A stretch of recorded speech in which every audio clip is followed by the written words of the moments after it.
আজি কলেজত এডমিশ্যন ল'লোঁ। সকলোকে নমস্কাৰ জনাই স্বাগতম জনাইছোঁ মোৰ অন্য এটি মিনি ব্লগলৈ। আজি আমাৰ কলেজত এডমিশ্যন আছে, সেইবাবে এনেদৰে ওলাই লৈছোঁ কলেজ যাবলৈ বুলি। আমাৰ আজি 6th চেমৰ এডমিশ্যন আছে। কিমান দিনো হৈছিলে কলেজ যোৱা, 6th চেম পালোহিয়ে। কলেজৰ সময়খিনি বৰ সোনকালে যায়গৈ দেই। ব'লক এতিয়া একেবাৰে আপোনালোক কলেজত দেখুৱাম। ৰ'ব কলেজত যোৱাৰ আগত মই এজন লগৰক লগ পালোঁ, তাকে দেখুৱাই লৈছোঁ।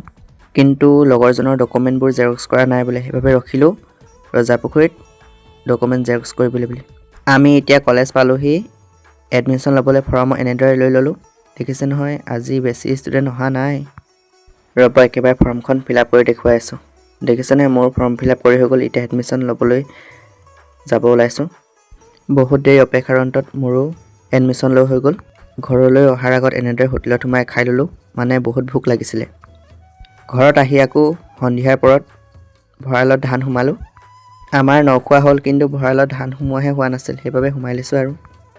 মোৰ আজিৰ দিনটো এনেকৈ গ'ল আৰু। আপোনালোকে যদি মোৰ চেনেলত প্ৰথম আহিছে তেন্তে মোৰ চেনেললৈ ছাবস্ক্ৰাইব কৰি দিব। আজি মোৰ ভিডিঅ'টো ইয়াতে সামৰিছোঁ। অন্য এটি ভিডিঅ'ত আকৌ লগ পাম। ধন্যবাদ।